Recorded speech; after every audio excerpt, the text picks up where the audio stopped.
Hello dear students, मैं विशाल नामदेव आप सभी का फिर से स्वागत करता हूं इंटेलिजेंट ट्रेनिंग एकेडमी पर।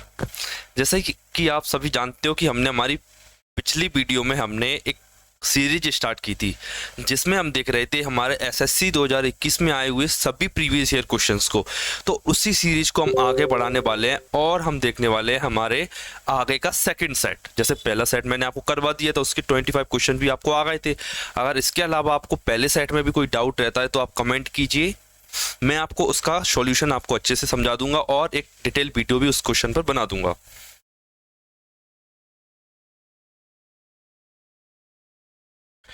नेक्स्ट देखते हैं हमारा कि सबसे पहले तो मैं आपसे एक ही चीज़ कहना चाहूँगा कि अगर अभी तक आपने हमारे चैनल को सब्सक्राइब नहीं किया तो इंटेलिजेंट ट्रेनिंग एकेडमी को सब्सक्राइब कर लीजिए, क्योंकि आपको इसी तरह की वीडियो यहाँ पर देखने को मिलती रहेंगी।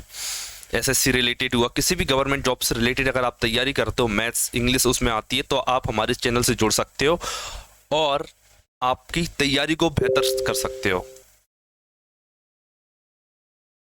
बढ़ते हैं हमारे क्वेश्चंस की तरफ कि एसएससी सीजीएल सेट 2 में जो 11 अप्रैल 2022 को सेकंड शिफ्ट में हुआ था, उस वाले चैप्टर को आप हमें इंस्टाग्राम पर भी फॉलो कर सकते हैं, इंटेलिजेंट ट्रेनिंग एकेडमी, फेसबुक पर भी और टेलीग्राम पर भी। आपको किसी भी इससे जो आप पढ़ रहे हो यहाँ पर इसकी जो पीडीएफ मिलेगी आपको टेलीग्राम चैनल पर मिलेगी, तो आप उसके लिए हमारे टेलीग्राम को ज्वाइन कर सकते हो, इंटेलिजेंट ट्रेनिंग एकेडमी।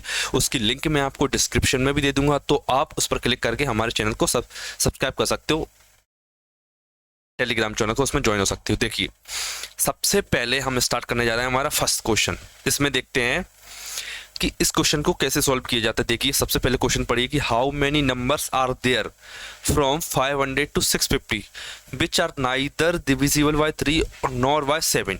ठीक है, मतलब कि मुझे 500 से लेकर 650 तक ऐसे नंबर चाहिए जो ना तो 3 से कटते हो ना 7 से कटते हो। देखिए इसमें कम से कम 3 से 4 कॉन्सेप्ट एक साथ लगाए गए हैं, तो उस 3 से 4 कॉन्सेप्ट को आपको सीखना पड़ेगा।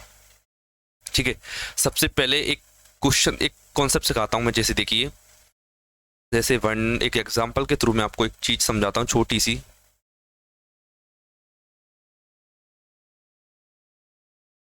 मुझे ऐसे नंबर बताइए जो 2 और 5 से नहीं कटते। देखिए 2 से कौन से नंबर कटते हैं, ये 2 3 4 या 5 भी आएगा, 5 भी बीच में, 6 8 और 10, मतलब टोटल कितने नंबर है 5। अब आप देखिए 5 से कितने नंबर कटते हैं, यहाँ पे 5 से कितना कटता है 1 और ये 2 नंबर कटते हैं। ठीक है, कितने नंबर कटते हैं 2 नंबर ऐसे हैं जो 5 से डिविजिबल हुए, इन दोनों को ऐड कीजिए 7। ठीक है, तो मुझे ये पता चला कि 1 से लेके 10 तक 2 और 5 से ना कटने वाले कितनी संख्या है, 7 संख्या। अब मैं रियल में देखता हूँ कि ऐसा है। देखिए 1 संख्या, 2 number, 3 number, 4 number, 5 number, 6 number. देखिए ये केवल 6 है, जबकि मेरी कैलकुलेशन ने मुझे कितना दिया 7। मैंने क्या किया कि 2 से कितने डिविजिबल होते हैं और 5 से कितने डिविजिबल होते हैं, इन दोनों को लिख लिया। देखिए यहाँ पर एक चीज की कमी आप छोड़ रहे हो, वो क्या है। देखिए जब मैं 2 से काउंट कर रहा था, जब मैंने 2 से काउंट किया तब मैंने इस वाले को 10 को गिन लिया। जब मैं 5 से काउंट कर रहा था तब भी मैं इस 10 को गिन लिया मैंने। मतलब ये जो 10 है वो कितनी बार गिना हो गया है, 2 बार गिना हो गया है। इस 10 को मैंने 2 बार काउंट कर लिया, तो मैं इसे -1 करना पड़ेगा मुझे। माइनस तो 6 आंसर आएगा, ये हमारा सही होगा। ठीक है, तो ये 1 कैसे आया, सबसे पहले 1 क्या है, 1 is a number which is divisible by 10। ठीक है, जो 10 से कटता है। 10 क्या है, 2 और 5 का एलसीएम। ठीक, तो इसी प्रकार से इस क्वेश्चन में क्या होगा, आपको थोड़ा हिंट मिल गई होगी, एक थोड़ी सी हिंट, क्या कि पहले मैं करूंगा 3 से, फिर करूंगा 7 से फाइंड। 3 से कितने डिविजिबल हुए, 7 से कितने डिविजिबल हैं, फिर उसमें से माइनस कर दूंगा मैं जो 21 से डिविजिबल है वो नंबर। ठीक है, डिविजिबल कर दूंगा क्योंकि उनका रिपीटिशन हो चुका है, इसीलिए मुझे 21 से जो नंबर डिविजिबल होंगे उन्हें माइनस करना पड़ेगा। अब देखिए सबसे पहले मुझे फाइंड करना है कि 500 से 650 के बीच में 3 से डिविजिबल कितने नंबर। देखिए इसकी 2 मेथड बनती है। पहली मेथड होती है एपी बनाकर, अरिथमेटिक प्रोग्रेशन, उसमें बनाकर आप फाइंड कर सकते हो कि नंबर ऑफ टर्म्स कितने हैं, लेकिन वो मेरे हिसाब से लॉन्ग मेथड है, आप उसके साथ नहीं जाइए। आपको मेथड बताता हूँ क्या। जैसे देखिए 1 से 10 तक नंबर दिए हुए थे, तो मैंने क्या किया सबसे पहले जैसे 10 दिए, 10 तक नंबर मेरे पास थे, इसमें मान लो मैंने 3 से डिवाइड कर दिया, 3 3 जा 9, मतलब जो एग्जैक्ट वैल्यू आएगी वो अकेली लिखना है मुझे। 3 3 जा 9 हो गया, मतलब कि ये 3 नंबर है, मतलब 1 से लेके 10 तक 3 से डिविजिबल केवल 3 नंबर है। तो इसी प्रकार से अगर मैं 3 से डिविजिबल नंबर चाहिए तो देखना क्या करता हूँ मैं, सबसे पहले फाइंड करता हूँ क्या कि 650 तक, क्या 650 तक 3 से कितने नंबर डिविजिबल होते हैं, ठीक है। और इसमें से मैं माइनस करूंगा क्या कि 500 तक 3 से कितने नंबर डिविजिबल। देखिए 1 से लेके 600 तक मैंने पता किया कि कितने नंबर हैं, और उसमें से मैंने माइनस कर दिया 1 से लेके 500 के बीच में, तो मुझे नंबर मिल जाएंगे 500 से 650 के बीच में कि 3 से डिविजिबल कितने नंबर। देखिए आप, देखिए इसमें आप रिमाइंडर नहीं लिखेंगे, केवल जो एग्जैक्ट वैल्यू आएगी वो लिखेंगे। देखिए 3 से डिविजिबल किया तो 3 2 जा 6, 3 1 जा 3, 3 1 जा 3 आया, और 2 बचा तो 3 8 जा 16, 3 6 जा 18, 300 3 18, ठीक है। 3 से काटते हैं कितना आएगा, 3 एकम 3, 2 आया 3 18, और 2 3 18, क्या आया, कितना है 3 18 आया फिर से, ठीक है। देखिए ये आ गया मेरा 166। अब मुझे माइनस करना है, ये कितना 166 है, ये लिख देता हूँ, इधर लिख देता हूँ 166, 6 में 6 गया तो 0 बचा, और 21 में से 16 गया तो 5 बचे, मतलब कि 500 से लेके 650 तक 3 से डिविजिबल नंबर 50 है बस, ये मुझे पता चल गया। ये भी आप एक कॉन्सेप्ट सीख गए। अब सेम देखिए, अब मैं 3 से सीख गया तो 7 से तो मैं बहुत जल्दी निकाल सकता हूँ। 7 से निकालने क्या करूंगा मैं, 650 बटे 37 किया मैंने, माइनस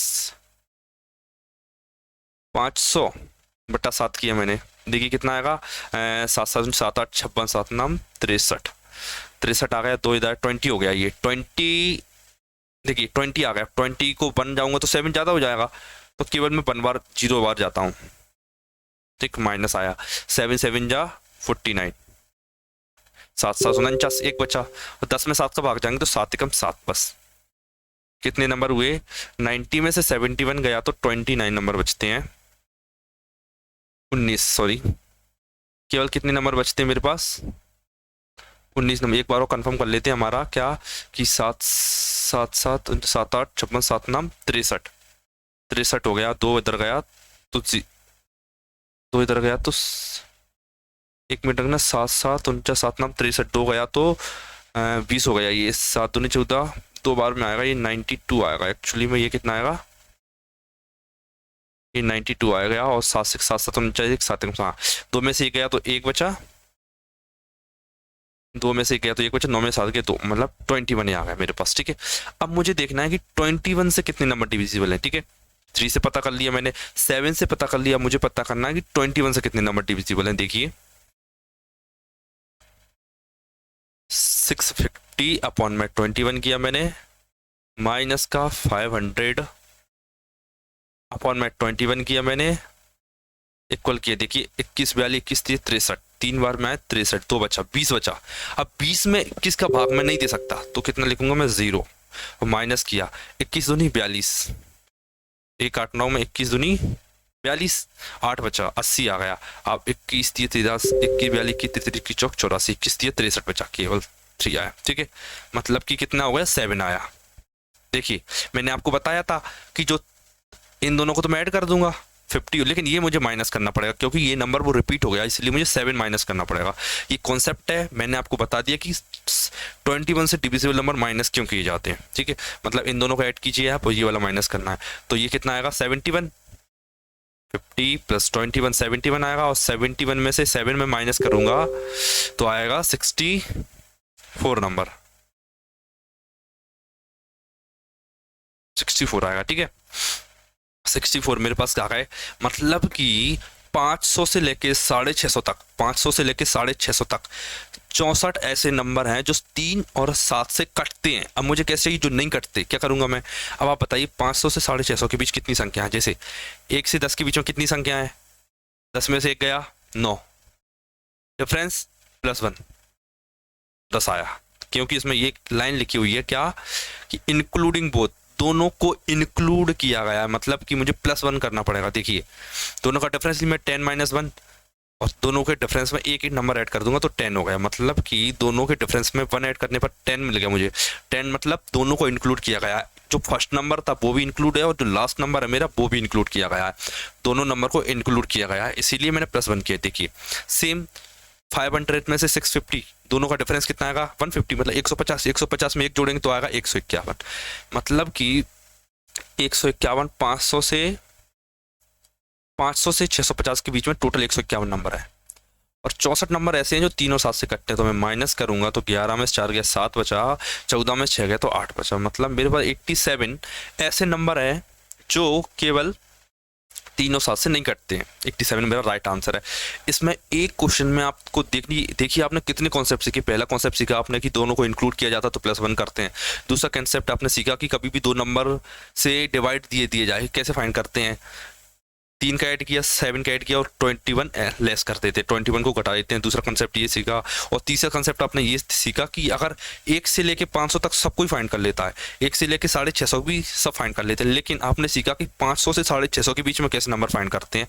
तो आपने 2 तरीके से, मतलब आपने एक क्वेश्चन में 3 से 4 मेथड सीख लिए। इनको आप नोट डाउन करना है, आपके रफ में नोट कीजिए और इन कॉन्सेप्ट को रिवाइज कीजिए, क्योंकि ज़्यादातर पॉसिबिलिटी रहती है कि जो नेक्स्ट ईयर एग्जाम आएगा, जो 2022 का एक्सीजीएल होने वाला है, उसमें सेम कॉन्सेप्ट के साथ क्वेश्चन भी रिपीट होने के चांसेस रहते हैं। डिजिट चेंज होंगी, बस कॉन्सेप्ट सेम रहेगा। देखिए मेरा मानना है कि बहुत ज़्यादा क्वेश्चन ईजी है, इसमें मैं फिर भी सॉल्व करके बताता हूँ। ब्रैकेट ऑफ, जानते हो कि इसमें कॉन्सेप्ट लगेगा बॉड मास का,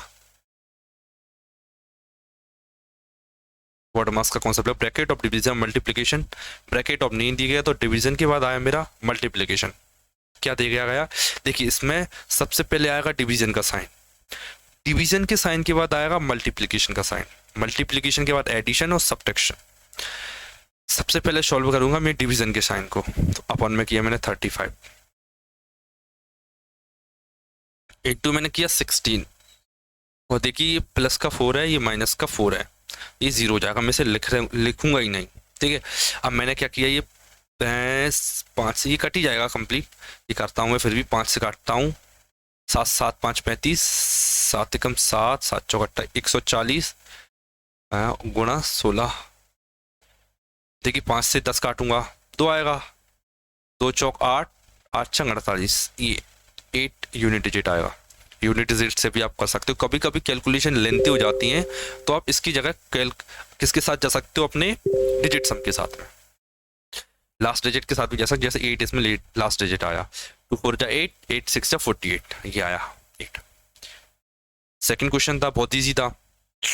देखिए थर्ड क्वेश्चन की तरफ बढ़ते हैं कि फाइंड द ग्रेटेस्ट नंबर, मतलब बड़े से बड़ा नंबर ज्ञात कीजिए। कौन सा वाला, विच डिवाइड्स, जो 108, 124, 126 तीनों को काट देने पर लीविंग द सेम रिमाइंडर, समान शेषफल ज्ञात किया जाता है। मतलब सेम रिमाइंडर आना चाहिए मेरे पास, समान शेषफल मिलना चाहिए। देखिए इसको भी आप 2 तरीके से कर सकते हो, मैं आपको दोनों तरीके करके बताऊंगा।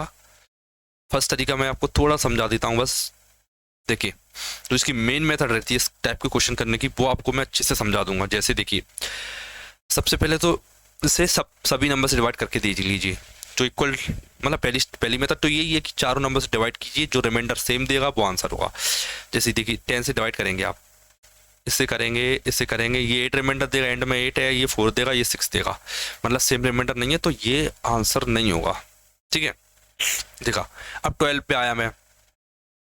देखिए 12 की खास बात क्या रहती है, ये 4 और 3 से डिविजिबल नंबर होना चाहिए। 4 अगर किसी नंबर में 12 का डिवाइड कंप्लीट जा रहा है तो रिमाइंडर कितना देगा, 0। वो कह रहा है कि रिमाइंडर देना चाहिए, और 0 रिमाइंडर, मतलब ये बात ऑपोजिट हो जाएगी। मतलब अगर ऐसा कोई नंबर जो 12 से पूरा डिवाइड हो रहा है, जो नंबर 12 से पूरा डिवाइड हो रहा है वो अपना आंसर नहीं हो सकता 12। ठीक है, जैसे देखिए 6 और 5 11 1 12 और 56, लास्ट के 2 डिजिट देखूंगा मैं 4 से डिविजिबल है, तो ये 4 से डिविजिबल है। इसका डिजिट सम 3 से डिविजिबल है, तो ये 12 से डिविजिबल है। मतलब कि ये वाला नंबर मेरा 12 से डिविजिबल है। 12 का भाग मैं 156 में दूंगा, 12 का भाग मैं 156 में दूंगा, तो मेरे पास आएगा क्या, 0। 12 0 से दूंगा, मतलब ये मेरा ऑप्शन कभी नहीं हो सकता। अब आए बात 18 की। देखिए 18 और मान 18 क्या है, 9 गुणा 2, मतलब 2 की डिविजिबिलिटी क्या है, 2 की सम संख्या होना चाहिए, इवन नंबर। देखिए इवन नंबर है। अब डिजिट्स हम 9 देखते हैं, 8 और 9, 4 और 2 6 और 7, 11 12, ये नहीं है, इसका डिजिट सम कितना है 9। मतलब कि अगर मैं 9 का डिवाइड 108 में दूंगा तो मेरे पास रिमाइंडर 0 आएगा। रिमाइंडर 0 आया, इसका मतलब ये है कि वो नंबर 18 से डिविजिबल है। रिमाइंडर 0 आ गया, जबकि क्या बोल रहा है क्वेश्चन की समान शेष पर सेम रिमाइंडर बचना चाहिए। मतलब कि 18 भी मेरा ऑप्शन नहीं होगा, ऑप्शन मेरा केवल 16 होगा। ये रही मेरी फर्स्ट मेथड, बेसिक से बाय ऑप्शन में कर सकता था। अब देखिए दूसरी मेथड आपको समझाता हूं मैं। देखिए दूसरी मेथड कहती है इसकी क्या, कि सबसे पहले तो मैं तीनों नंबर को लिखता हूँ, क्या 108, 124 और 156, ठीक है। इनका डिफरेंस देखते हैं, ये कितना ज़्यादा है 16।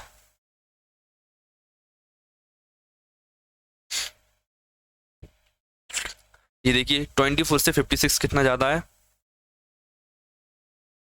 प्लस का 32। और ये 108 से ये कितना ज़्यादा है, मतलब तीनों का डिफरेंस फाइंड करना है। इससे देखा मैंने ये 48 ज़्यादा है। अब आप देखिए कि 16, 32 और 48 का HCF क्या है, मतलब कि ऐसा कौन सा नंबर है जो 16 को, 32 को, 48 तीनों नंबर को काट दे। मैं जानता हूँ केवल 16 एक ऐसा नंबर है जो 16, 32 और 48 को काट दे, ठीक है। तो ये हमारा हो जाता है आंसर 16। दो तरीके से करके बताया, दोनों मेथड आपको सीखने की जरूरत, कभी भी किसी भी एग्जाम में आ सकती हैं ये मेथड्स। नेक्स्ट क्वेश्चन देखते हैं अपना। देखिए एक आयत था, the length and the breadth of a rectangle are made to increase and decrease respectively. 8% increase किया गया और 10% डिक्रीज किया गया। What is the percentage increase और डिक्रीज इन द एरिया। देखिए मतलब कि एक आयत दिया हुआ है मेरे पास रेक्टेंगल, उसकी क्या किया उसमें कि लेंथ में तो 8% का इंक्रीज हुआ, 10% का डिक्रीज हुआ उसकी ब्रेड्थ में। मतलब बताइए कि फाइनल एरिया में क्या अंतर है। जैसे आप जानते हो कि एरिया क्या होता है, लेंथ इनटू ब्रेड्थ, ठीक है। अब यहाँ क्या सक्सेस से पूछ रहा है, देखिए क्या कह रहा है, 8% लंबाई में 8% की बढ़ोतरी होती है, प्लस का 8 और इसके लिए माइनस का 10। अब आप ऑलरेडी जानते हो कि 2% दी हुई और उनका मुझे सक्सेसिव फाइंड करना है। तो कैसे फाइंड करते हैं सक्सेसिव, सक्सेसिव फाइंड कैसे करते हैं, x plus y plus x into y upon में 100। ये फॉर्मूला होता है दो चीजों को सक्सेसिव करने का। कैसा, x plus y plus x y upon में 100, ये है सक्सेसिव फॉर्मूला।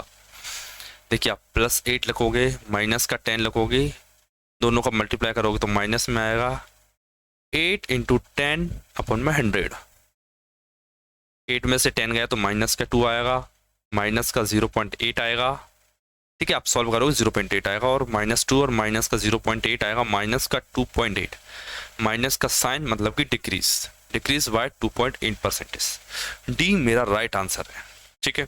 अगर आपको इसकी कंप्लीट PDF चाहिए तो आप इस वीडियो की डिस्क्रिप्शन में मेरा टेलीग्राम की लिंक ही दी हुई है, आप उस पर क्लिक करके ज्वाइन हो सकते हो टेलीग्राम पर। आपको कंप्लीट हैंड रिटन नोट्स मिल जाएंगे मेरे। ये देखिए फिफ्थ, ये आपको बताऊं कंपाउंड इंटरेस्ट मैंने कंप्लीट पढ़ाया था हमारी क्लास में, इंटेलिजेंट ट्रेनिंग अकेडमी जो यूट्यूब चैनल पर, उस पर कंप्लीट फ्री क्लास डली हुई है हमारी, जिसमें 13 to 14 पार्ट्स हैं किसके, केवल कंपाउंड इंटरेस्ट के बेसिक से एडवांस पढ़ाया मैंने। और आपको ये सारी मेथड्स भी मैंने उसमें सिखाई हैं, सारी न्यू मेथड्स मिलेंगी आपको, कुछ भी पिछला नहीं मिलेगा जो कहीं भी से भी आप सीख चुके हो, कुछ नया ही आपको हर बार मिलेगा वीडियो में देखने के लिए। नेक्स्ट देखते हैं हमारा, देखिए the profit earned by selling an article ₹4.832, मतलब एक आर्टिकल मैंने सेल किया और मुझे 832 का प्रॉफिट होता है, इज इक्वल टू बराबर है किसके, देखिए the loss incurred when the article is sold for 448, ठीक है। मतलब कि जो 832 में मैंने एक सामान बेचा उस पर जो मुझे प्रॉफिट मिला वो इक्वल है किसके, जब मैंने वो 448 में सामान बेचा उसके। मतलब जो सेलिंग में 2 बार सेलिंग की मैंने, उसमें प्रॉफिट और लॉस इक्वल है, प्रॉफिट और लॉस इक्वल है। देखिए मैं आपको समझाता हूँ क्या, मान लीजिए कि CP दिया हुआ है मेरे पास कि कितना भी CP था, मैंने एक चीज को खरीदी, ठीक है। अब मैंने कुछ प्रॉफिट लगा के इसे बेच दिया, कितने में बेचा, 832 में, तो मुझे कुछ प्रॉफिट हुआ होगा, ठीक है। अब बुक प्रॉफिट किसके इक्वल है? अगर मैंने इसे कम में बेचा होता सीपी से, कितने कम में? 448 में बेचा होता तो मुझे लॉस होता। मतलब ये वाली डिस्टेंस और ये वाली डिस्टेंस दोनों इक्वल है। अब आप जानते हो कोई लाइन दे रखी है और उसका मुझे मिड पॉइंट फाइंड करना है, तो मिड पॉइंट फाइंड करने के लिए मेथड यूज की जाती है हमारी एवरेज मेथड। दोनों को ऐड करो और 2 से डिवाइड कर दो तो बीच का पॉइंट मुझे मिल जाएगा। ठीक है, तो बीच का पॉइंट मैं फाइंड करने के लिए ऐड करता हूँ। दोनों को ऐड किया मैंने, 800 400 1232 1280 ये आया, मैंने 1280 आ गया। अपन में 2 किया मैंने तो 640 मतलब कि उस आर्टिकल की कॉस्ट प्राइस 640 रुपये थी। मतलब मैंने वो 640 में खरीदा था, ये मैंने पता कर लिया। अब हम बढ़ते हैं नेक्स्ट क्वेश्चन, नेक्स्ट लाइन को। यदि वस्तु को 10% हानि पर बेचा जाता है, मतलब कि जो आर्टिकल मैंने खरीदा उसकी कॉस्ट प्राइस मिल गई मुझे, अब मुझे उसे 10% लॉस पर सेल करना है। इसका 10% कितना होगा? 10% 1/10 होता है, मतलब कि 64। इसका 10% निकला -64। मतलब 640 में मैंने खरीदा, 64 की मुझे हानि हुई, तो 64 इसमें से आप घटाओगे कितना आएगा?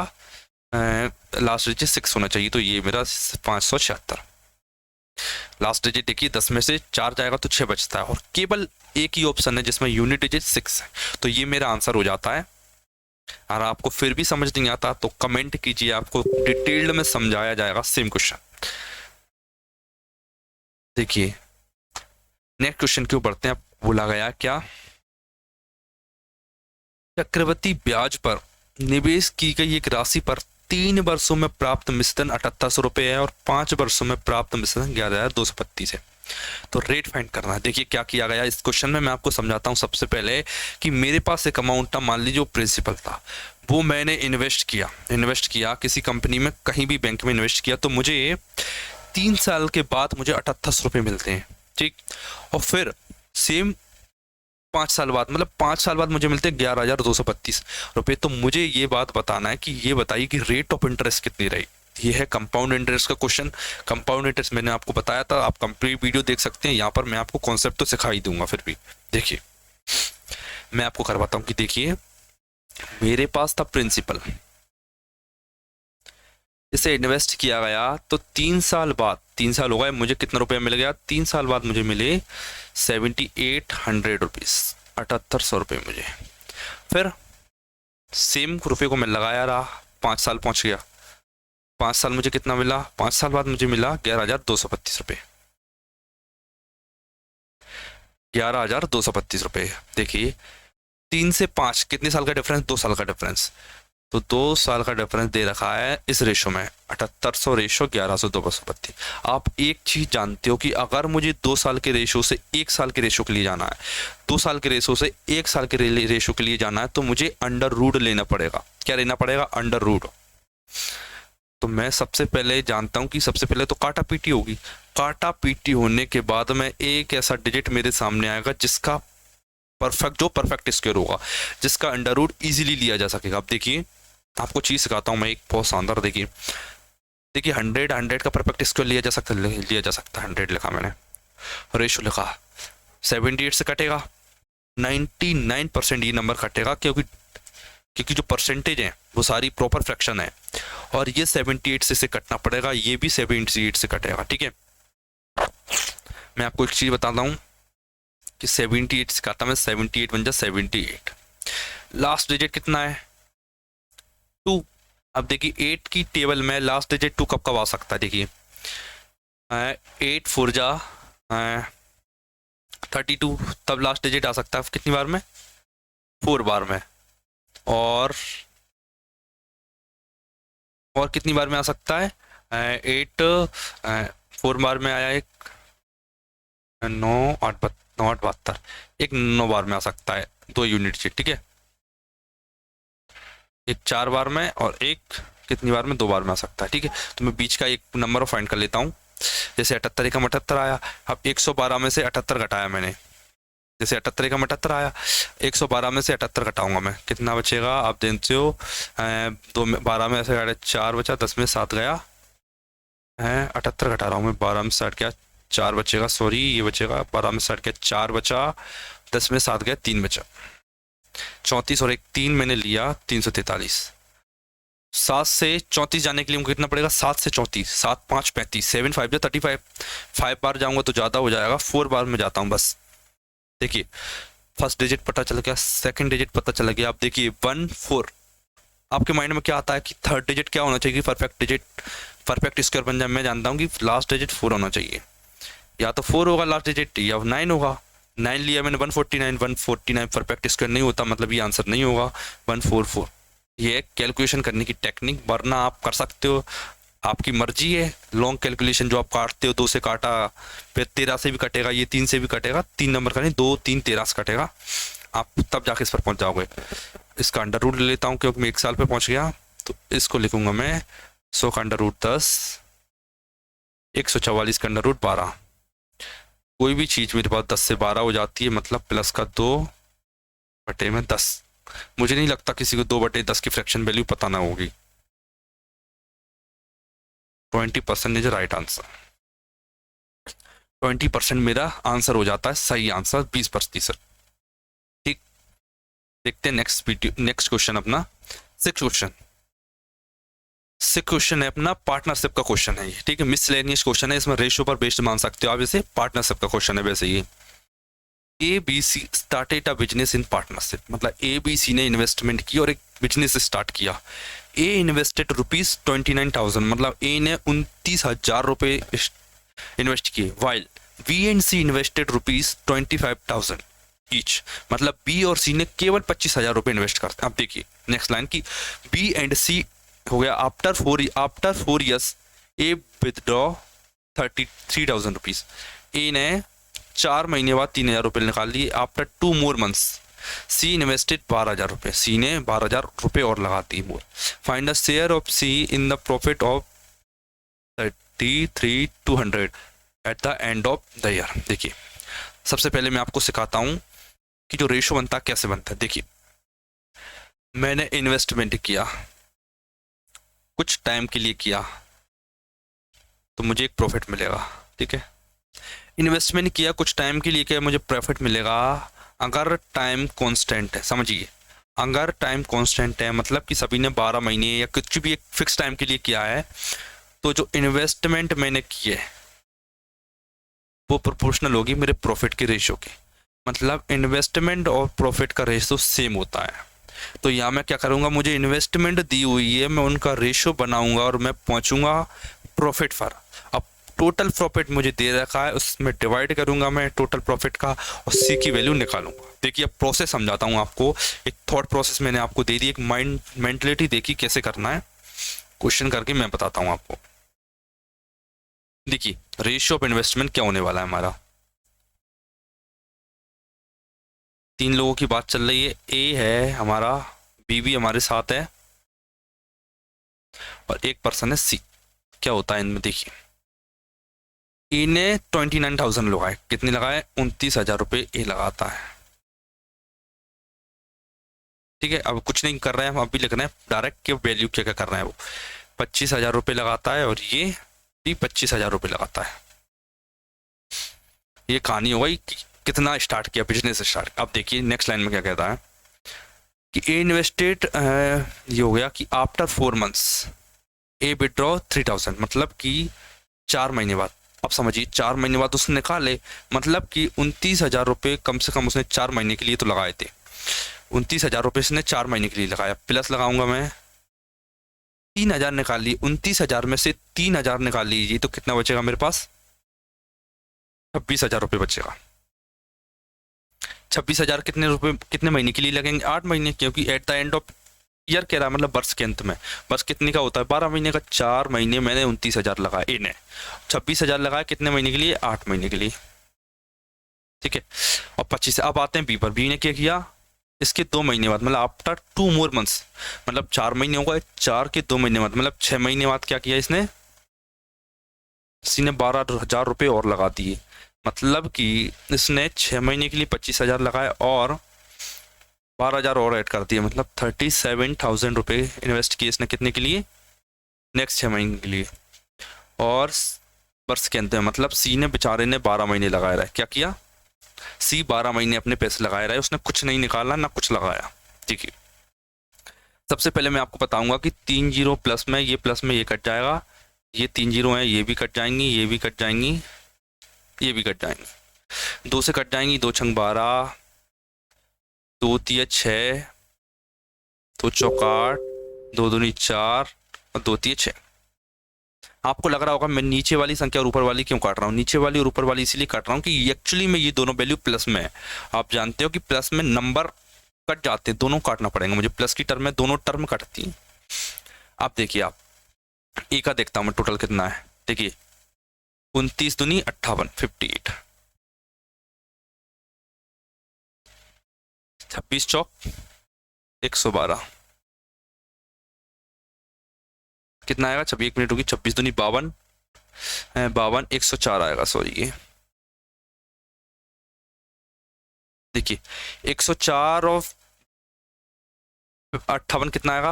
अब देखिए ये रेशियो था इन्वेस्टमेंट का, मेरे पास रेशियो आएगा डायरेक्ट प्रॉफिट का। 58 और 104 कितना होगा, 62, 162 रेशियो लगाया मैंने। 25 थे 75, 37 थी 111, 75 और 111 में ऐड करूंगा, 75 ये कितना आएगा, 6, 7 और 1 8 और 186 आ गया। ठीक है, 5 और 1 6, 7 और 1 8 आ गया, और 25 चंगा 150, ये इजी था, 150 आ गया। अब मुझे क्या चाहिए, बात चली सी की। क्या किया मैंने, इन्वेस्टमेंट का रेशो निकाल लिया, वो बन गया प्रॉफिट में, क्योंकि टाइम कांस्टेंट कर दिया मैंने 12 महीने सभी का। इन्वेस्टमेंट का रेशो प्रोपोर्शनल होता है प्रॉफिट के रेशो के। प्रॉफिट का रेशो आ गया, तीनों को ऐड करूंगा, 33,200 में डिवाइड करूंगा, सी की वैल्यू से मल्टीप्लाई करूंगा, आंसर आ जाएगा। देखिए सबसे पहले कितना वैल्यू दे रखा है मेरे पास, 33,200,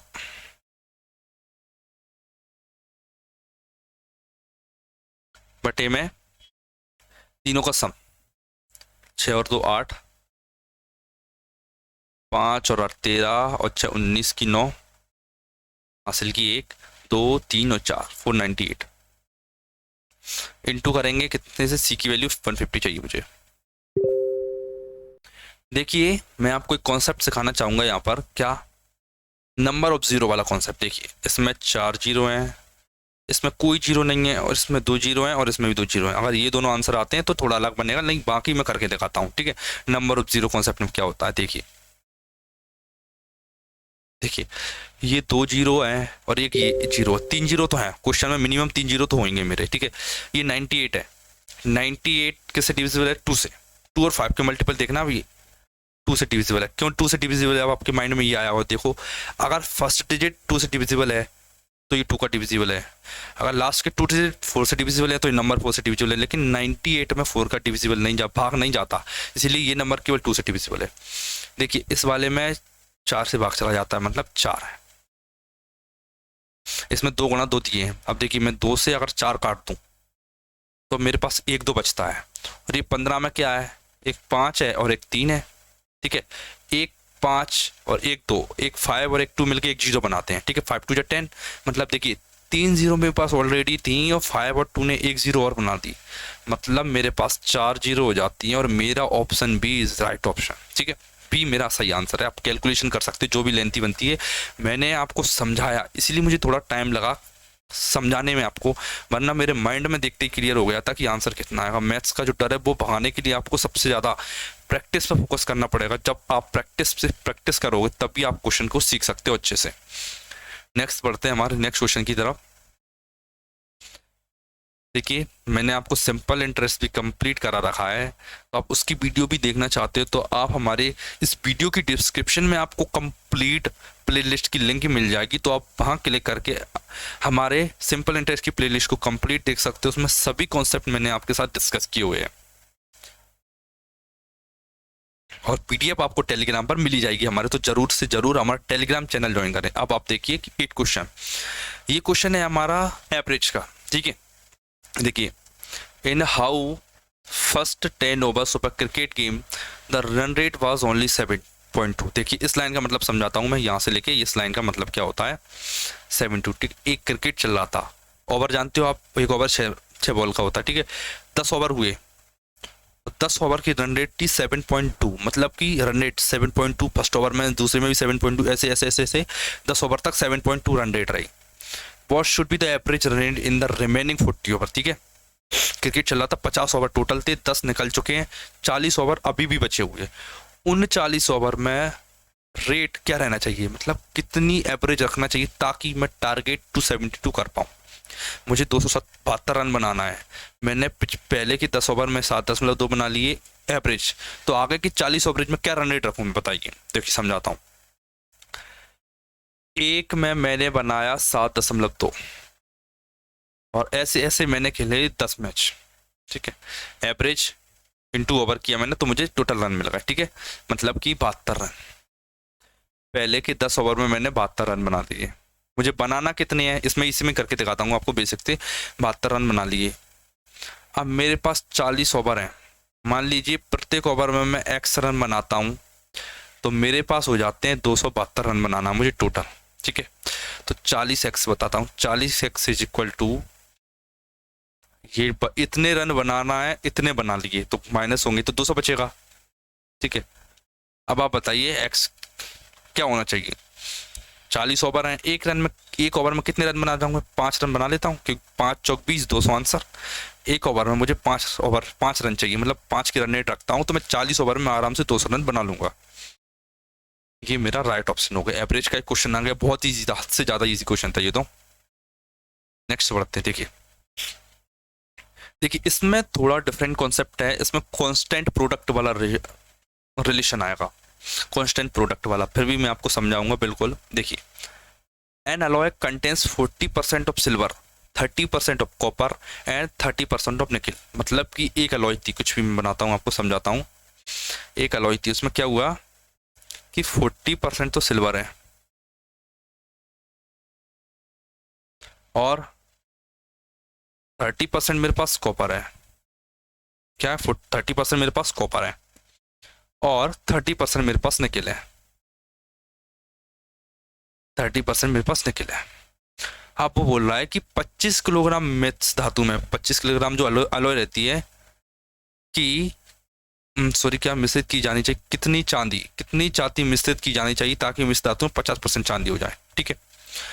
यहाँ कितनी सिल्वर थी, 40%। अब वो कह रहा है कि बताओ कि मुझे 50% सिल्वर करने के लिए, कितनी 50% सिल्वर करने के लिए कितनी चांदी मिलाना चाहिए। देखिए आप क्या लिखिए, how much silver should be added to 25 kg of the alloy so that new alloy contains 25% of silver। देखिए मैं क्या मिला रहा हूँ, चांदी। इसमें कांस्टेंट क्या चीज है, ये चीज कांस्टेंट है, 50% है, ये चीज 60% है, सॉरी 60% है। और देखिए 40 और 60 100 और 50 और 50 100, ये सिल्वर के अलावा 50% कुछ चीज है। देखिए ये चीज यहाँ भी कांस्टेंट थी, कॉपर निकल कुछ भी छिड़खानी नहीं हुई, और ये चीज यहाँ भी कांस्टेंट, कुछ छिड़खानी गई। देखिए 6 से क्या आया, 5 आया। मुझे क्या 6 से 5 होना है, 6 से 5 आना है मुझे। देखिए rest of the alloy, rest of the क्या, मिश्र धातु, जो भी रेस्ट क्या थी, अलॉय थी, उनमें क्या था कि 60 से 50 किया गया है, किसी किया गया 60 to 50 किया गया, ठीक है। जो रॉ मटेरियल था 60% था पहले, अब वो 50% रह गया। देखिए मैं आपको चीज बताता हूँ, क्या अब जो अलॉय होगी, मतलब जो सिल्वर होगी, अलॉय बोल लीजिए या सिल्वर बोल लीजिए, अब क्या होगा, ये रिवर्स रेशो में चेंज होगी, ठीक है। ये रिवर्स रेस होगा, जैसे ये 6 से 5 हो रहा है तो ये 5 से 6 हो जाएगी, मतलब 5 से 6, मतलब मेरे पास अगर 5 सिल्वर थी तो मुझे अब 6 सिल्वर करना पड़ेगा। कब, किसके लिए, ताकि मैं 50% सिल्वर प्राप्त कर सकूं। देखिए 5 थी, 6 प्राप्त करना है, प्लस का 1 करूंगा मैं, ठीक है। 5 की वैल्यू कितनी दे रखी है, 25 है। 5 से 25 काटा तो 1 की वैल्यू 5 आ गई, 1 की वैल्यू कितनी आ गई, 5। उसने ये पूछा कि कितनी मिलाई जानी चाहिए। देखिए how much silver should be added, 5 मिलाई जानी चाहिए, ठीक है, आपको देखिए फिर से एक कॉन्सेप्ट समझा, मतलब इसी कॉन्सेप्ट को क्लियर कर देता हूँ। क्या, अगर कभी भी आपको मिक्सचर का क्वेश्चन, एक्चुअली में मिक्सचर है, ये है कि सॉलिड वाला मिक्सचर है ये, ठीक है, इसमें जो चीज़ मिलाई जा रही है, जो चीज़ मिलाई जा रही है उसे आप छोड़ दोगे, उसे नहीं देखोगे। किस चीज़ को देखोगे? जो कांस्टेंट है। कांस्टेंट मेरे पास जो रेस्ट ऑफ द लॉ थी वो कांस्टेंट थी। फिर मुझे पता किया कि बाद में कितनी है, मुझे पता चला कि पहले वो 60% थी, आज वो 50% है। मतलब कि रेशो कितना गिरा? 6 से 5 गिर गया। 6 से 5 कब गिरा होगा? जब मैंने चांदी को रिवर्स रेशो में कितने 5 से 6 किया होगा। जैसे ये 6 रिवर्स, यहाँ पर रेशो गिरा था 6 से 5, 6 से 5, तो मैंने क्या किया? सिल्वर को उठाया 5 से 6। आशा करता हूँ कॉन्सेप्ट समझ में आया होगा। इस कॉन्सेप्ट से आप बड़े से बड़े मिक्सचर और एलिगेशन के क्वेश्चन को बहुत आसानी से कर सकते हो। बस आपको इस कॉन्सेप्ट क्लियर होना चाहिए, जो मैंने आपको कर दिया। फिर भी आपको अगर मिक्सचर एलिगेशन पर एक सेपरेट वीडियो चाहिए कि आप चाहते हो कि इस कॉन्सेप्ट से और कितने टाइप के क्वेश्चन को सॉल्व किया जा सकता है, तो आप कॉमेंट कीजिए, मैं आपको इस टाइप के क्वेश्चन को करके दिखाऊंगा सेम मेथड से। नेक्स्ट देखते हैं कि हाँ, ये है हमारा टाइम एंड वर्क वाला क्वेश्चन। देखिए एक्स वाई जेड है, can do a piece of work 46 days, 92 days, 23 days. 46, 92 और 23 में X started the work, Y joined him after 2 days, Z joined him after 8 days from the beginning, then for how many days did X work. X ने कितने दिन काम किया ये मुझे बताना है। ठीक, बताता हूँ मैं। सबसे पहले मैं लिखता हूँ क्या, एक्स आया, वाई आया, जेड आया। कितना है एक्स का? 40, 92 और 23। 40, 92 और 23। एलसीएम कितना आएगा मेरा? 92 आएगा। 23, 40, हाँ 92 आएगा। ये कितना है? ये कितने मेरे डेज? ये टोटल वर्क और एफिशिएंसी अब कितनी आएगी? 40 दूनी 92। एक्स की एफिशिएंसी आ गई 2 मेरे पास। 92 से 92 डिवाइड किया तो मेरे पास आई एफिशिएंसी 1। 23 से 92 डिवाइड किया तो 4 आए। 23 4 जा 92। एक्स की एफिशिएंसी तो 1 और 4। ठीक, अब जो मेन कॉन्सेप्ट समझने की जरूरत है वो समझाता हूँ। देखिए, मान लीजिए टाइम लाइन है कि कितने दिन कौन काम करता है। देखिए, मैं जानता हूं कि एक्स यहां से स्टार्ट करता है शुरुआत से ही,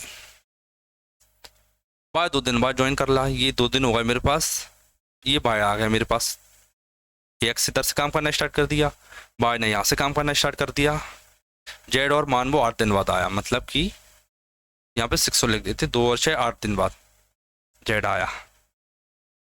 अब ये पूछ रहा है काम हो जाता है तो बताइए कि कितने दिनों में काम हो जाएगा। एक्स वाई जेड तीनों ने किया। आप देखिए, मैं आपको एक चीज़ बताता हूँ, क्या बाय यहाँ से स्टार्ट कर रहा है, अगर मैं बाय को पीछे ले जाऊँ यहाँ पे, ठीक है, बाय को 2 दिन का काम ऐड कर दूँ, देखिए इधर काम घटेगा, इधर इधर आएंगे तो इधर आएगा काम, ठीक है, इधर से मतलब सॉरी इधर है, इधर से इधर जा रहे हैं तो ये काम घट रहा है इधर से ये आने में, तो मैं इधर 2 दिन का काम ऐड कर देता हूँ। टोटल वर्क कितना है? 92। इसमें एक्स का 2 दिन का काम ऐड कर देता हूँ, सॉरी बाय का 2 दिन का, गुणा 2, 1 गुणा 2 2, ये काम ऐड हो गया 2 बाय का। अब देखिए जेड भी आगे निकल रहा है, इसे भी पीछे खींच के ले आते हैं अपन, चलो चलो पीछे, ये आ गया प्लस के प्लस 8, इसमें कितना दिन ऐड करना पड़ेगा? प्लस के 8 दिन का वर्क। कितने? जेड 1 दिन में 4 काम करता तो 8 दिन में करेगा 32, ये मुझे ऐड करना है, ठीक है। बाय की 2 और इसके 32, 34 आए, 4 और 2 6, 9 और 3 12, 9 और 3 12, ये टोटल वर्क है। ये 126 वो वर्क है जब एक्स बाय और जेड तीनों स्टार्टिंग से ही काम कर दे, और मैंने पता कर लिया कि तीनों स्टार्टिंग से ही काम कर रहे हैं। अब देखिए इनकी एफिशिएंसी कितनी है?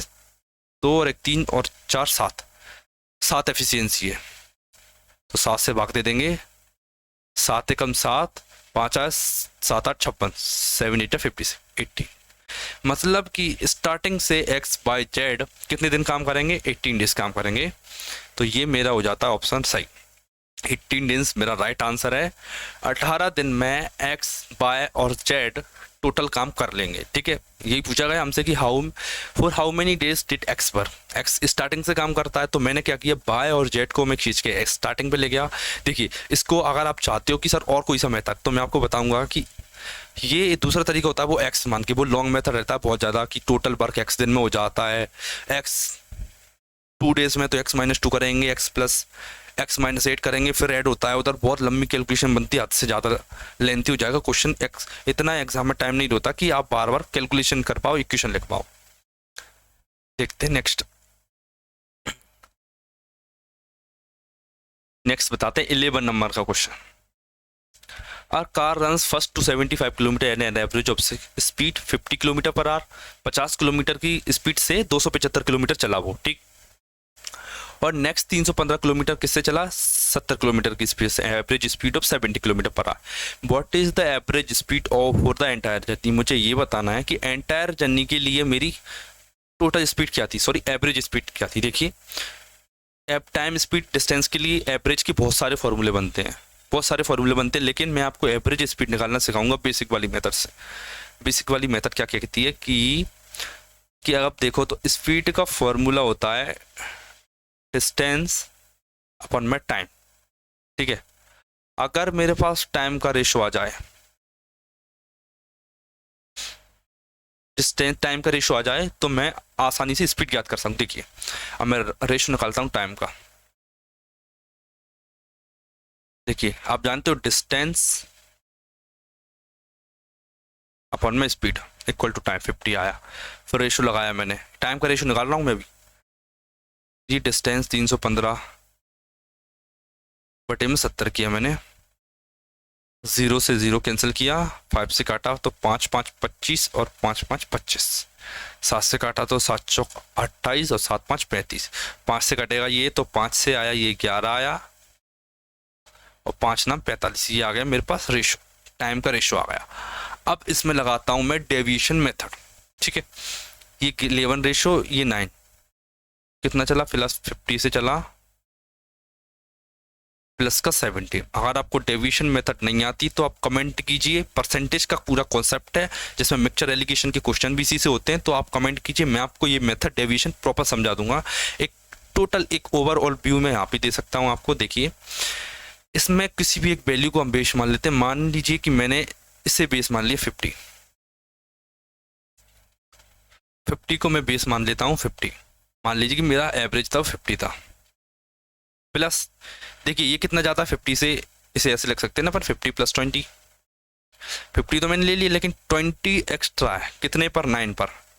देखिए 20 एक्स्ट्रा है 9 पर, और इस पूरे को अपन डिस्ट्रीब्यूट कर देंगे किस पर, दोनों की सम पर, 11 और 9 20।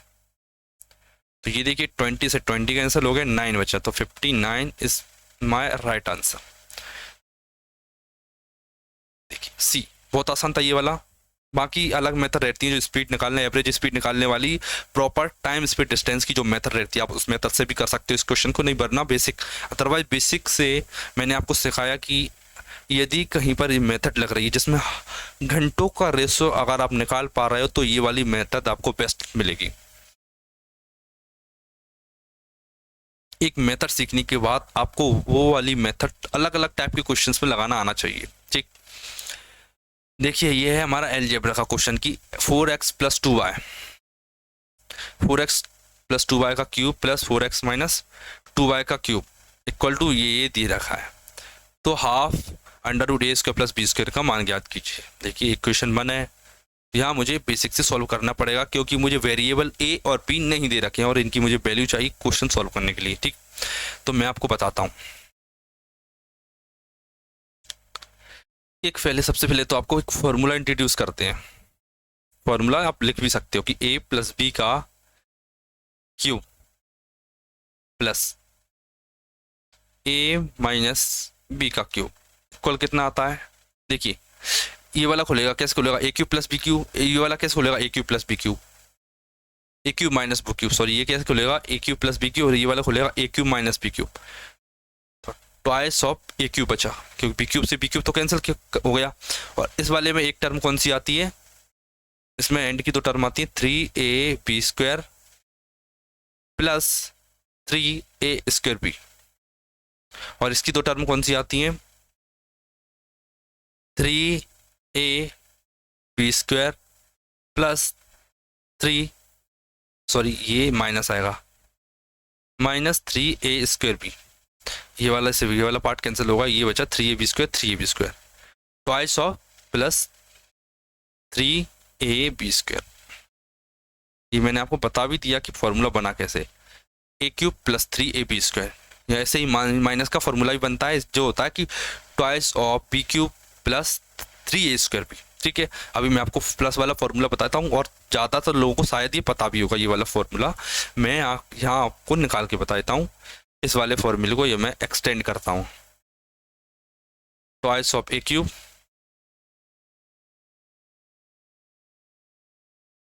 प्लस a³ है 3ab²। इसमें मुझे बाहर 16 चाहिए तो 8 कॉमन ले लेता हूं मैं। 8 कॉमन लिया तो कितना बचा 8 8 64 8x³ बचा प्लस यहाँ से 8 कॉमन लूंगा तो 4 इसमें से ले लिया मैंने कॉमन और 2 यहाँ से ले लिया तो 2 बचा। ये 2 3 जा 6x² देखिए कंपैरिजन कीजिए इस वाले पार्ट का तो 16x² है, 16 है, एक ही जगह 8 आ गया। bxy² b की जगह 6 आ गया।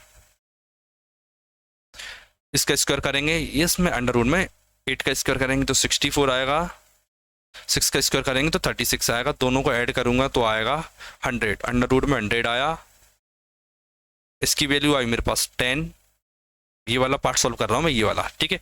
ये 10 आया और 1/2 किया, 10 में इंटू 1/2 किया मैंने तो आया 5, 2 5 जा 10। ये मेरा आ गया आंसर। बहुत शानदार क्वेश्चन था, बहुत इजी भी था ये, ठीक है, बहुत शानदार क्वेश्चन था और कुछ नहीं था इसमें, केवल एक फॉर्मूला का पता होना हमें जरूरी था, a+b³ प्लस a - b का क्यूब, क्योंकि algebra is all about the formulas. अब देखिए ये थोड़ा अच्छा क्वेश्चन है, थोड़ा दिखने में भयानक है क्योंकि इसमें नॉर्मली जो आप फॉर्मूले यूज करोगे वो नहीं होगा, होगा तो फॉर्मूला ही यूज, लेकिन कौन सा होगा ये जानना बहुत जरूरी है। बताता हूँ, देखिए यदि आपको एक फॉर्मूला पता हो, क्या ऑब्जर्वेशन से फॉर्मूला ड्राइव होता ज्यादातर। देखिए इफ यदि आपको पता हो तो क्या, इफ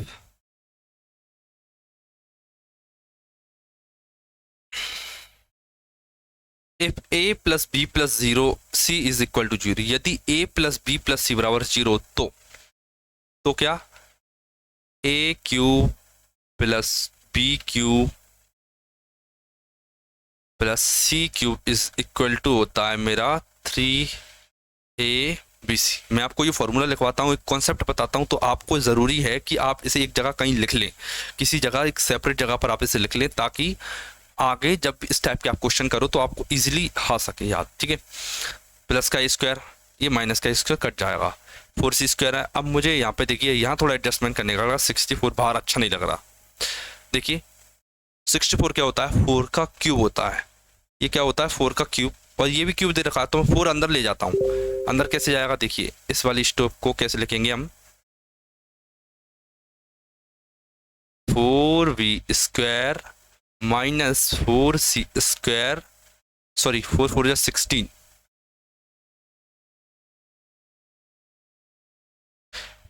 क्योंकि ये 4v² हो जाएगा, 4 4 16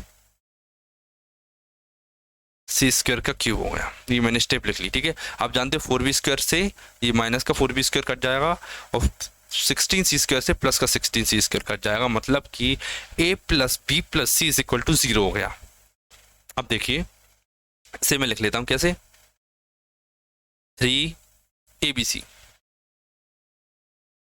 a² minus 4b² bracket close, next 4b²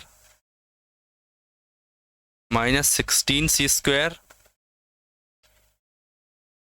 into में 16c²। ये लंबा हो गया इधर एक प्लेट।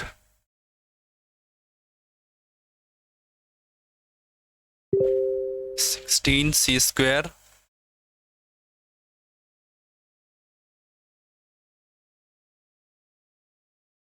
ये हो गया मेरा कंप्लीट ऊपर का पार्ट लिखा। अब देखिए नीचे वाला पार्ट, प्लस का ए माइनस का ए, 4c माइनस का 4c प्लस का 2b माइनस का 2b। ये है मेरा ऑब्जर्वेशन। मैंने ऑब्जर्व किया कि a plus b plus c तीनों टर्म ऐड करने पर 0 बनना है, मतलब कि ये भी सेम होगा क्या, 3abc 3a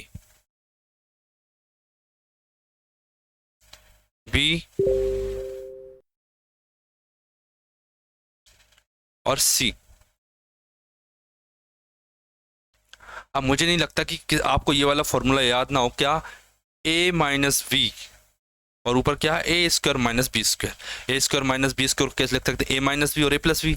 ए माइनस वी से A square minus B square काटेंगे तो मेरे पास बचेगा क्या, A plus B, A plus B, A plus 2b बचा। 2b माइनस 4c से ये वाला काटूंगा मैं, 2b माइनस 4c तो क्या बचेगा, 2b प्लस c बचेगा, 2b plus 4c, 2b plus 4c। तो 2 मैंने कॉमन लिया तो मैं लिखता हूँ b plus 2c। 2b plus 4c था तो 2 कॉमन लीजिए तो b प्लस 2c बचा। 4c माइनस ए से ये वाला काटा तो 4c प्लस ए बचेगा। क्या बचेगा, 4c प्लस ए। कौन सा ऑप्शन सही है, ओनली ऑप्शन बी। बी मेरा राइट आंसर हो गया है। 13 का क्वेश्चन आंसर नंबर बी है। बहुत शानदार क्वेश्चन है, बहुत इजी भी है। ये क्वेश्चन भी है, ये भी थोड़ा इजी है, बस इसमें आपको थोड़ा सा जानने की जरूरत है, चीज़ों को समझने की जरूरत है कि इसमें क्वेश्चन को सॉल्व किया जाता है एक प्रॉपर मेथड क्या कहती है। ठीक है, बताते हैं इसमें भी आपको।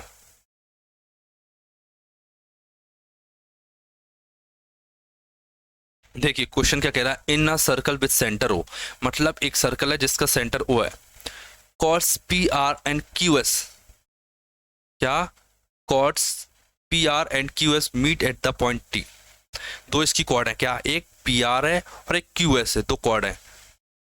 Meet at the point T, T पर मिल जाती। पेन प्रोड्यूस्ड, जो प्रोड्यूस की जाती, P Q is a diameter. P Q क्या इसका डायमीटर है, देखिए पी क्यू डायमीटर है, पी आर और क्यू एस इसके क्या है, कॉर्ड है, और टी क्या है, एक बाहर एक पॉइंट है जिस पर ये दोनों मिले हैं। एंगल दे रखा है मेरे पास आर ओ एस 42 डिग्री दे रखा है, और find the measure P T Q find करना मुझे। देखिए मैं आपको समझाता हूँ, ये थोड़ा इंट दे रखा है मैंने आपको, ये रहा क्या है, पी क्यू डायमीटर है, पी आर और क्यू एस ये इसकी कॉर्ड्स हैं, और टी एक बाहर पॉइंट है। ठीक है, और नेक्स्ट क्या दे रखा है इसमें, आर ओ एस 42 डिग्री, ये वाला फाइंड करना है P T Q. R O S दे रखा है मेरे पास, आर ओ एस, देखिए ओ यहाँ है,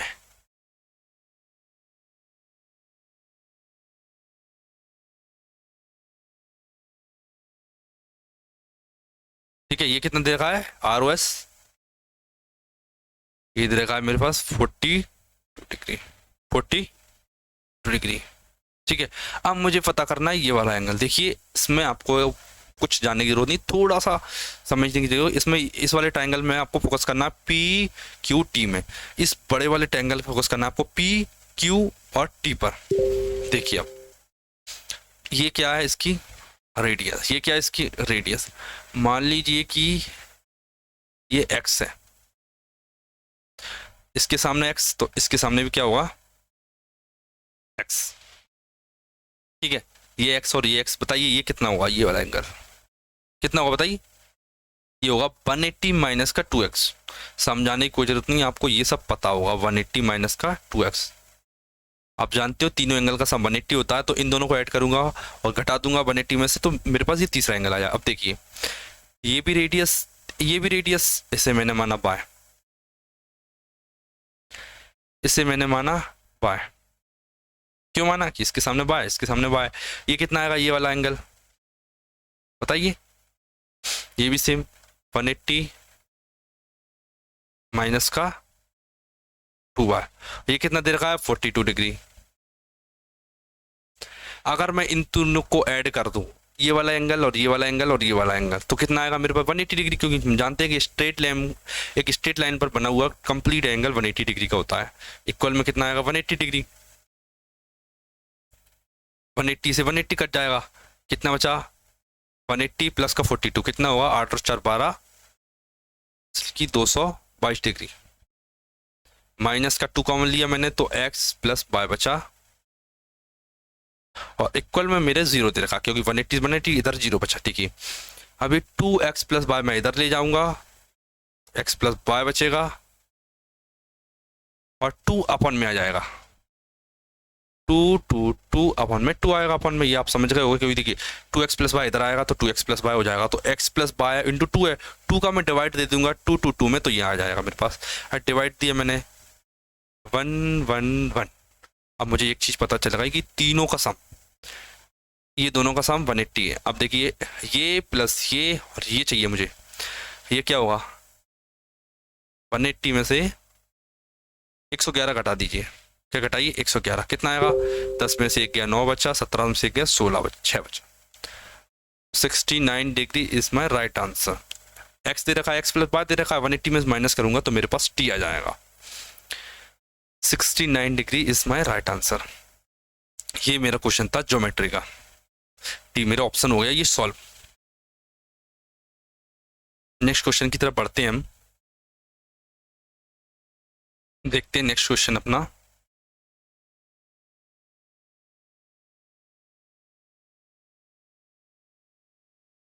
देखिए 15 क्वेश्चन पे आ गए हम। क्या 20 सेंटीमीटर व्यास वाले एक वृत्त का केंद्र O है, मतलब O is the centre of circle with diameter 20 centimetre. एक सर्कल है जिसका डायमीटर तो 20 सेंटीमीटर और सेंटर O है।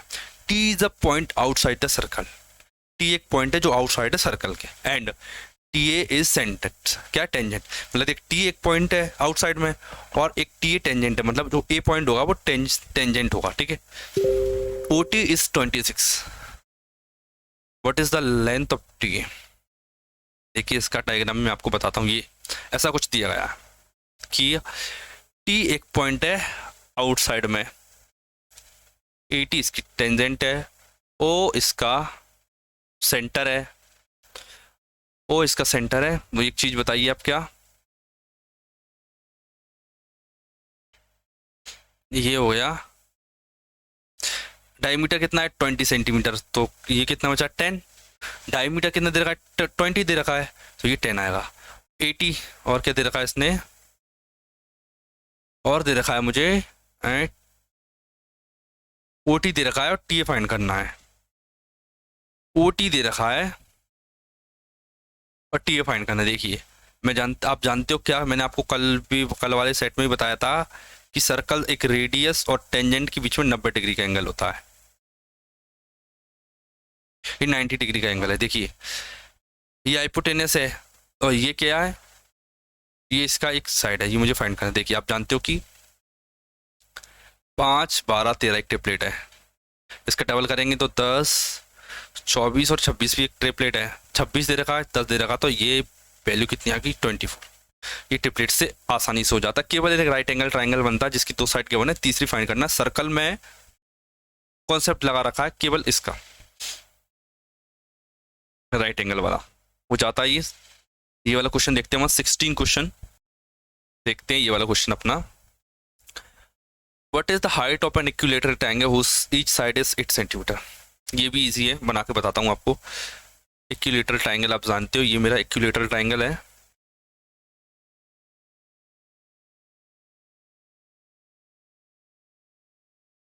ये मेरा इक्विलेटरल ट्रायंगल हो गया। ठीक है, A B और ये C, सभी साइड क्या है इसकी 8। और देखिए मैं इस पर क्या एक वो ड्रॉ कर लेता हूँ, क्या परपेंडिकुलर। आप जानते हो कि इसका जो परपेंडिकुलर वही बाइसेक्टर भी होता है, तो ये हो गया मेरा 90 डिग्री परपेंडिकुलर बाइसेक्टर। ये भी 4, ये भी 4 और ये 8 होगा। ठीक है, ये पूछ रहा है हाइट कितनी है। देखिए ये क्या है, इसके सामने हाइपोटेनस, ये क्या है बेस, ये परपेंडिकुलर फाइंड करना है। तो पहले इनका रेशियो ले लेते हैं, 4 2 8 4 1 4। देखिए 4 से डिवाइड किया मैंने तो हाइपोटेनस आएगा वो सॉरी बेस जो परपेंडिकुलर आएगा ना 4 का मल्टीपल होगा। देखिए 2 का स्क्वायर कीजिए 2 स्क्वायर माइनस 1 का स्क्वायर, 2 दूनी 4 में से गया 3, √3 आया, तो 4√3 ये आ गया। आप ऐसा भी कर सकते हो क्या, 8 का स्क्वायर में से 4 का स्क्वायर भी आप माइनस कर सकते हो, तो भी आपको वैल्यू मिल जाएगी। मैंने रेशो लेके किया ताकि क्वेश्चन इजी हो सके मेरे लिए, कैलकुलेशन ना पड़े, क्योंकि 8 8 64 64 में से 16 घटाना पड़ेगा तो थोड़ा सा लेंथी हो जाएगा, कैलकुलेशन करने में दिक्कत आएगी, इसलिए मैंने रेशो लेके सॉल्व कर लिया, जो कि मेरे लिए बहुत ईजी पड़ा। देखिए नेक्स्ट क्वेश्चन आपको समझाता हूँ, बहुत इंपॉर्टेंट क्वेश्चन है ये वाला। तो एक वर्गाकार मैदान के, देखिए क्वेश्चन बताता हूं मैं आपको, एक वर्गाकार मैदान के चारों रास्ते की चौड़ाई 4.5 मीटर है और इसका क्षेत्रफल दे रखा है, और 100 रुपये प्रति मीटर की दर से रास्ते पर बाड़ लगाने का व्यय ज्ञात कीजिए। The width of the path around a square field is 4.5 meter and its area is that as find the cost of fencing. Fencing मतलब वो तार लगा देते चारों तरफ बाड़ लगाना। The path at the rate of 100 per metre, मतलब 1 मीटर का 100 रुपये, तो बताइए कितने मीटर लगेगा, तो कितना स्पेंड होगा मेरा, ये मुझे बताना है। देखिए स्टार्टिंग करता हूं, मैं आपको पहले समझाता हूं क्या जो पार्क है ना वो कैसे बना होगा, एक आपको मैं बना देता हूं आपके माइंड में। देखिए ये है पार्क,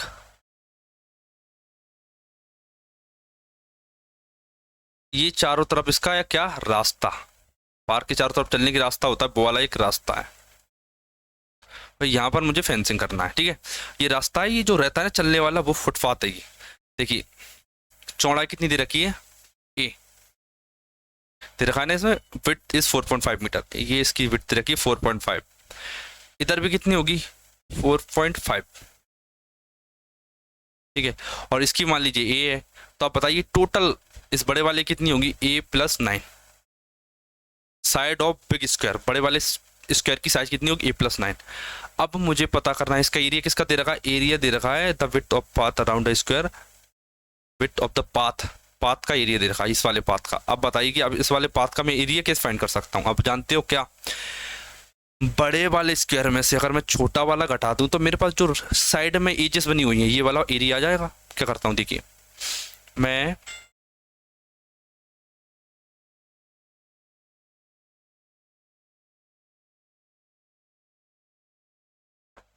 देखिए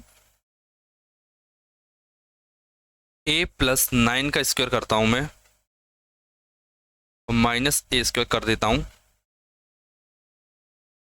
इसके स्क्वायर में से इसका मैं स्क्वायर माइनस किया तो एरिया आ जाएगा मेरे पास, कितना आएगा 105.75। देखिए a² माइनस b² क्या होता है, a-b और a+b, इसमें से ये वाला माइनस करूंगा तो कितना आएगा 9 आएगा, प्लस इसमें ये ऐड करूंगा तो कितना आएगा 2a+9, a-b और a+b लगा के ये फॉर्मूला मैंने सॉल्व कर लिया 105.75। देखिए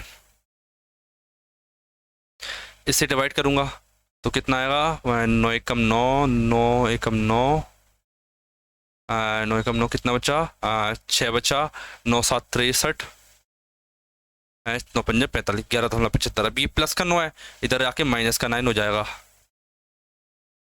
तो 2.75 आएगा। फिर ये 2a बचेगा तो a इज इक्वल टू क्या करूंगा मैं, अपॉन में 2 कर लूंगा। तो मुझे पता चल गया क्या, ये वाला पार्ट पता चल गया मुझे, ये वाला ये पता चल गया मुझे क्या, ये कितना है 2.75 अपॉन में 2। देखिए अगर मैं इसमें 4 का मल्टीप्लाई कर दूं 4 का, तो मुझे पेरीमीटर पता चल जाएगा, इसका पता चल जाएगा। मैंने कर दिया इसमें 4 का मल्टीप्लाई, पेरीमीटर पता चला। अगर मैं इसमें 100 का मल्टीप्लाई कर दूं तो मुझे पता चल जाएगा कि मेरे कितने रुपए लगने वाले हैं टोटल बाड़ को लगाने में।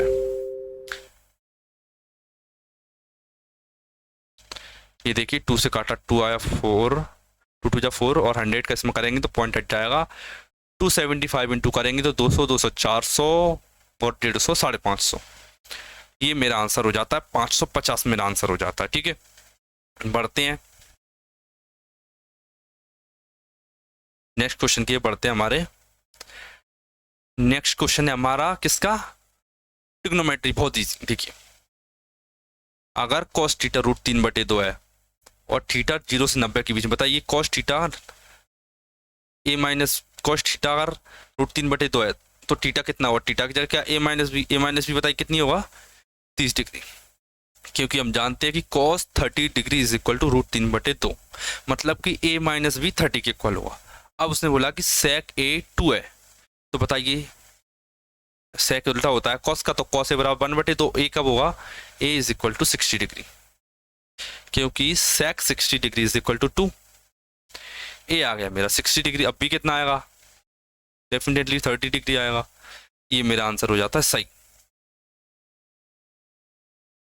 19 क्वेश्चन पर बढ़ता हूं मैं अगले क्वेश्चन की तरफ। 19 देखिए, इसमें कुछ नहीं करना, वैल्यू पुट करना है, आंसर आ जाएगा। 8√3 लिखा मैंने ऐसा वैसा सेम, इसमें कुछ भी समझाने की जरूरत नहीं है, डायरेक्ट इसमें धड़ाधड़ करते जाना है। sin 30 डिग्री होता है मेरा 1/2 होता है, और tan 30 डिग्री 60 डिग्री होता है मेरा √3/2 होता है। 3 लिखा मैंने, cos 0 की वैल्यू 1 होती है, प्लस 3 लिखा sin square sin 45 degree 1/√2, square किया तो 1/2, प्लस का 2 किया, cos 30 डिग्री कितना होता है √3/2, स्क्वायर करेंगे तो आएगा 3/4, 2 से 4 काटा तो आया। अब आप देखिए √3 और √3 का मल्टीप्लाई करेंगे कितना आएगा 3, 2 से ये काटा 8, कितना है 4, 2 चौक 8, और √3 3, 3 चौक 12, ये आ गया मेरा 12 माइनस का 3। ठीक, अब देखिए आप 3/2 प्लस 3/2, 3/2 3 बटे कितना हो जाएगा 2, प्लस का 3, 3 से 3 काटा, आंसर मेरा आ जाता है 12। ये तो जोड़ घटाना था, आपको आता होगा, मल्टीप्लिकेशन एडिशन सब्ट्रैक्शन, इसके अलावा कुछ नहीं था इसमें।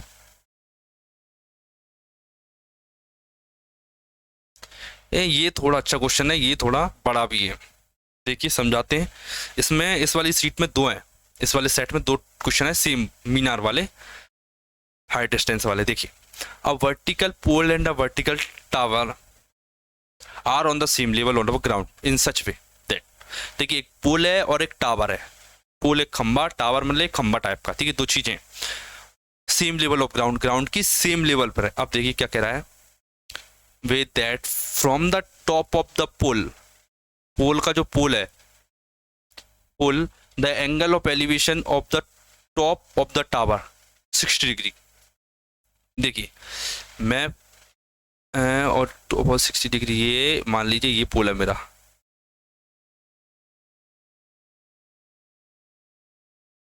ये पोल है, ठीक है, और इसे मैं बना लेता हूं, ये मेरा टावर, ये टावर, और उसने बोला कि सेम बेस पर खड़े हुए। अब ये क्या कह रहा है, ये वाली लाइन देखिए, in such a way that from the top of the pole, ये पोल है, from the top of the pole the angle of elevation of the top of the tower, कितना दे रखा है, ये कितना एलिवेशन है 60 degree of, and angle of depression bottom of the tower, angle of depression कितना है बॉटम से टावर के, कितना ये 30 डिग्री।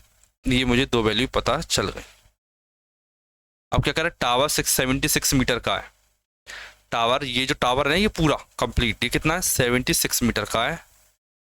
तो ये बताना कि ये कितना है, बेचारा खम्बा कितना है, मतलब पोल कितना है। देखिए tan 30 डिग्री, यहाँ लगता हूँ बस बिल्कुल छोटे में, tan 30 डिग्री कितना होता है 1/√3, परपेंडिकुलर 1 और बेस √3, परपेंडिकुलर 1 और बेस √3,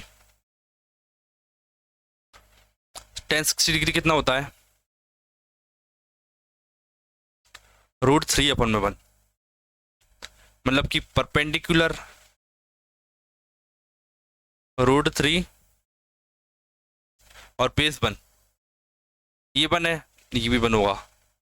अब आप देखिए कि 1 की वैल्यू कितनी है √3, देखिए यहाँ 1 है, यहाँ √3, तो इसे करते हैं, इसे भी √3 से मल्टीप्लाई कर लेते हैं, इसे भी √3 से मल्टीप्लाई, तो ये भी होगा √3 से मल्टीप्लाई, ये भी आ गया मेरा √3 से मल्टीप्लाई, तो ये वैल्यू कितनी हो गई √3 इंटू √3 3, ठीक है, मतलब कि यहाँ से लेकर यहाँ तक की डिस्टेंस है 3, और यहाँ से लेकर यहाँ तक की डिस्टेंस है 1, क्योंकि ये 1 दे रखी है साइड, तो मुझे पता चल गया कि 3 + 1 4 की वैल्यू है 76, और मुझे पता करना है ये वाली डिस्टेंस 1। 4 का डिवाइड करूंगा तो 1 की वैल्यू हो जाएगी 19 आएगा। 19 वो जब 76 होता है, इसलिए 4 से 76 डिवाइड किया तो 19 आ गया। सी मेरा राइट आंसर है। ठीक है, बहुत शानदार क्वेश्चन था और बहुत इजी भी था ये। अगर आपको अभी भी ये वाला क्वेश्चन समझ नहीं आता तो आप कमेंट कीजिए इस, तो मैं आपको ये वाला क्वेश्चन इस मतलब ये कंप्लीट चैप्टर जो हाइट एंड डिस्टेंस होता है, ट्रिग्नोमेट्री का अगला चैप्टर, वो आपको बहुत डीप से समझा दूंगा मैं। नेक्स्ट देखते हैं अपना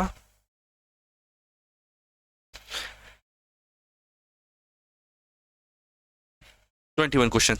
ये भी भाई हमारा हाइट डिस्टेंस वाला क्वेश्चन देखिए। A pole 23 metre long reaches a window pitch is 3 metre above the ground. देखिए, एक 30 मीटर का खंबा है जो एक खिड़की तक पहुंचता है। ये मान ली ये खिड़की है, खिड़की कितनी ऊंची है? 3 √5 मीटर। ठीक है, ये खंबा है, ये खंबा है, खंबा मतलब सीढ़ी टाइप की मान लो, वो 3 √5 मीटर ऊंची खिड़की तक पहुंचता है ground on one side of a street, keeping it's foot at the same point. उसके फुट को मतलब जो उसका नीचे वाला हिस्सा रहता है उसे सेम जगह रखकर turn to the other side of the street. देखिए ये रोड है, ठीक है, अगर पहले इस साइड खड़ा था खंबा ऐसे, तो इसका जो बेस है, ये जो बेस दिया है, इससे ना सरकाते हुए ये खंबे को इस साइड मोड़ दिया गया, खंबे को इस साइड मोड़ दिया गया। ठीक है, to the reach a window 4 √15, एक 4 √15 मीटर ऊंची खिड़की तक। अब बताना है कि सड़क की ऊंचाई कितनी, सड़क की चौड़ाई कितनी। देखिए, सबसे पहले मैं बनाता हूं कि एक थी मेरे पास सड़क, क्या थी? सड़क। एक थी मेरे पास खिड़की जो कि कितनी थी? 3 √5 मीटर की एक खिड़की थी। माना मैंने कि ये मेरा खड़ा है खंबा, ये टच हो रहा है। देखिए, और एक दूसरी साइड भी खिड़की है, एक खिड़की है, ये कितनी ऊंची है? देखिए क्वेश्चन पढ़िए, आपको पता चल जाएगा दूसरी खिड़की कितनी ऊंची है, 4 √15। और ये सेम खंबा है, दूसरी साइड मुड़ा गया, मतलब यही वाला खंबा है जो इधर टच होगा। ये खंबा, ये भी खंबा, खंबा कितने का है? 23 मीटर का है। ये कितना है खंबा? 23 मीटर का। खिड़की 4 √15, 3 √15। अब सड़क की चौड़ाई चाहिए, ये वाली डिस्टेंस और ये वाली चाहिए मुझे। इन दोनों डिस्टेंस को मुझे फाइंड करना है। किससे करूंगा? पाइथागोरस थ्योरम से। इसका स्क्वायर माइनस इसका स्क्वायर बटे आ जाएगा। ये देखिए, 23 का स्क्वायर होता है 529 माइनस 3 √15 का स्क्वायर कितना हुआ? 3 3 9 5 45, 9 में से 5 गया तो 4 बचा, 12 में से 4 गया 8 बचा, और एक 4। बताइए √484 क्या होता है? 22। मतलब कि यहाँ से लेकर यहाँ तक की डिस्टेंस 22 है। अब आप देखिए ये वाली डिस्टेंस देखते हैं, 529 माइनस 4 √15 का स्क्वायर कीजिए, 4 चौक 16, 16 गुणा 15, 16 15 होता है, 15 15 225, 5 30, 240, 529 माइनस 240 कितना आएगा? ये 9 8 और 2, 289 कितना होता है? 17 प्लस ये कितना आ गया? ये 17 आ गई, ये 22 आ गई, कितना? 39। ये आ गया हमारा 39। मतलब कि जो सड़क की चौड़ाई थी, मतलब कि जो विड्थ ऑफ द स्ट्रीट थी 39 मीटर की थी, ये मुझे पता चल गया। वेरी सिंपल क्वेश्चन था ये। 22 क्वेश्चन देखिए, थोड़ा पढ़ने में मिस्टेक है ये, फिर भी मैं आपको समझाता हूँ। क्या गया खर्च बच्चों की शिक्षा पर खर्च किए गए कितना अधिक है? देखिए मैं आपको बता दूं, ये पाई चार्ट बना हुआ है। एक पर्सन था, एक फैमिली में एक इंसान था, वो क्या करता है कि 1,08,000 रुपये पर मंथली खर्च करता है, और ये पाई चार्ट बना रखा है कि किस में कितना खर्च करता है। अब देखिए ये बोल रहा है कि चिल्ड्रन की एजुकेशन पर मैंने 70 डिग्री खर्च किया, और मिसलेनियस खर्चा मैंने 75 डिग्री का किया। बस मुझसे ये पूछा गया है कि कितने डिग्री अधिक है? 5 डिग्री अधिक है। ठीक है, बस एक ही चीज पूछी गई है कि बच्चों की शिक्षा पे जो खर्चा है ना, वो जो मिसलेनियस खर्चा है वो कितना अधिक है। मिसलेनियस मतलब जो विविध उल्टी सीधी चीज़ों पर खर्चा है वो बच्चों की शिक्षा के कितना ज़्यादा है। देखिए अब मैं जानता हूँ क्या ये जो 5 डिग्री है किसका, ये 360 डिग्री का पार्ट है। 360 डिग्री मतलब कि कंप्लीट सर्कल। इसकी इनकम कितनी है टोटल, 1,08,000 रुपये कमाता है ये।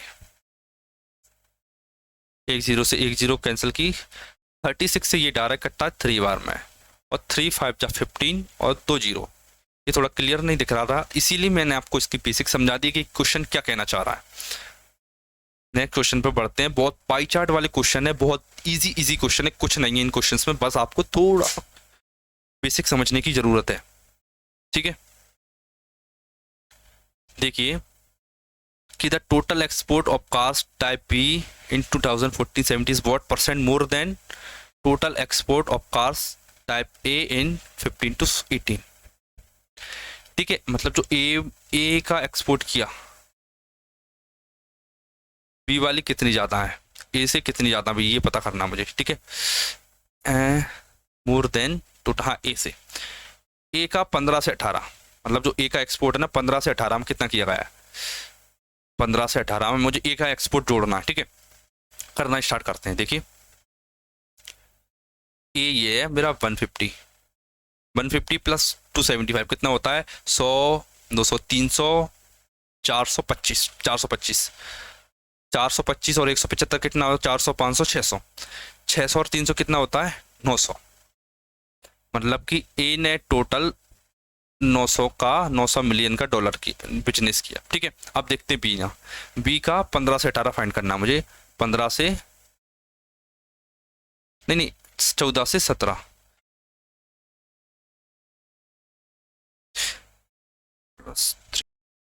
देखिए बी का पूछ रहा है 14 से 17, ये 14 हो गया मेरा और ये 17 हो गया। कब का, किसका, ये बी का। देखिए 14 से 17 जाना बी, 225 प्लस 250 475 675 675 और 275 का 600 और 200 800 950, ये हो गया मेरा 950। कितना ज़्यादा है, 50 ज़्यादा है, 50 बटे 900 से ज़्यादा है, 900 पर। ठीक है, 0 से 0 काटा मैंने, 5 से 90 काटेंगे तो 1/18 आएगा। 1/18 की फ्रैक्शन वैल्यू होती है 5.8%। ये आपको पता होना चाहिए, नहीं पताती तो याद कर लीजिए आज के बाद। अप्रोक्स में आ गया मेरा आंसर 5.6%। बहुत आसान क्वेश्चन थे।